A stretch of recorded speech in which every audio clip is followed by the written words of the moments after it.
Welcome to Poland Daily History with me, Nicholas Richardson. And in this series of episodes, we're going to be looking at Ukrainian-British relations. Very important, of course, in the context of the current war in Ukraine.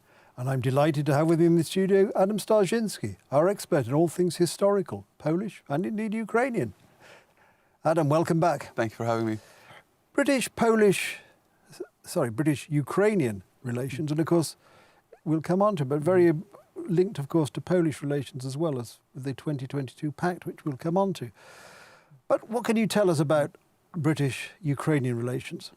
Well, it has to be said that today the UK has really emerged as one of the closest allies of Ukraine, and that has been the case even before the war started, but certainly after the war started. The UK was really the first country that provided anti-tank weapons, NLAWs, Stingers, other modern weapons in a large scale, even before the invasion.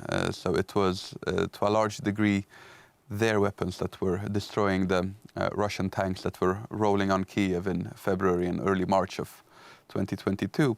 But if we go further back in history, then it has to be said that the contacts were quite limited earlier. Simply the giant geographic distance between Ukraine and the UK meant that contacts were never going to be as close and intense as, say, for example, between the UK and France, or the lowlands, or as today, Belgium and Netherlands. But there was also no form of rivalry as that you had with Spain during the 16th and 17th centuries.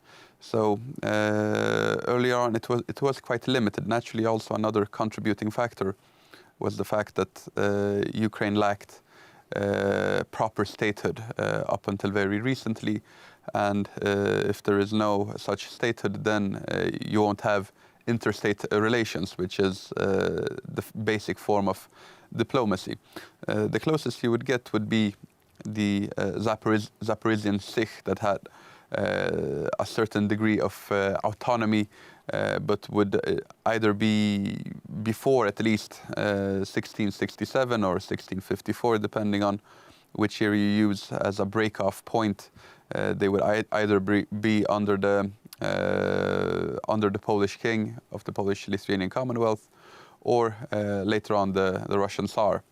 However, there were some smaller episodes during which British and Ukrainian societies and the peoples would somehow come into contact.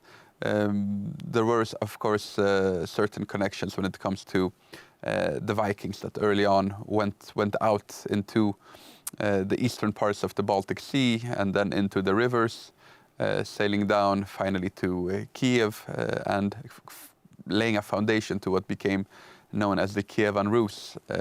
Some of these Vikings were also quite adventurous and sailed west.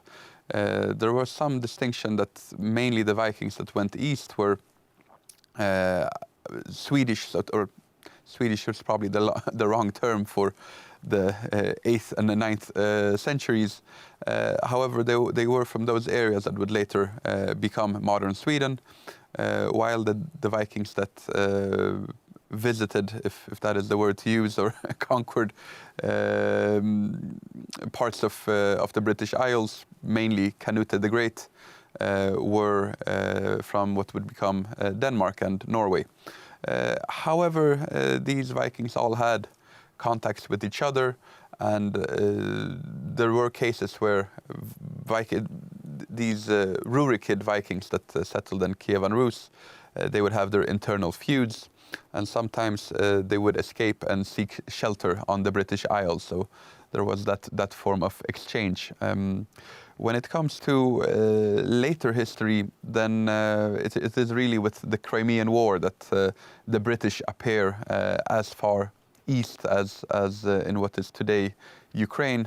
Back then, of course, it was a part of Tsarist Russia and the Russian Empire after 1721. These contacts, however, were usually based on the fact that the Russians did employ Cossack troops as part of their army. So here you would have Ukrainian soldiers on the opposing side of the British armies. However, they would encounter each other in battle. Later on, we also have, after the First World War, we have some diplomacy taking place with this general chaos going on in Central Eastern Europe. These wars for controls of the border, of these new states that were being created, and naturally Great Britain being a great power, they would always have something to say when it came to diplomacy and exactly where these borders should be. Adam, as usual, the clock in the corner of the studio has defeated us, so I'm going to have to ask you to pause there. We'll pick it up next time. There we are. Time and tide wait for no man, certainly not in television studios. Anyway, fear not. If you join us next time, as we hope you will, we'll continue the story here on Poland Daily History. Thank you for watching.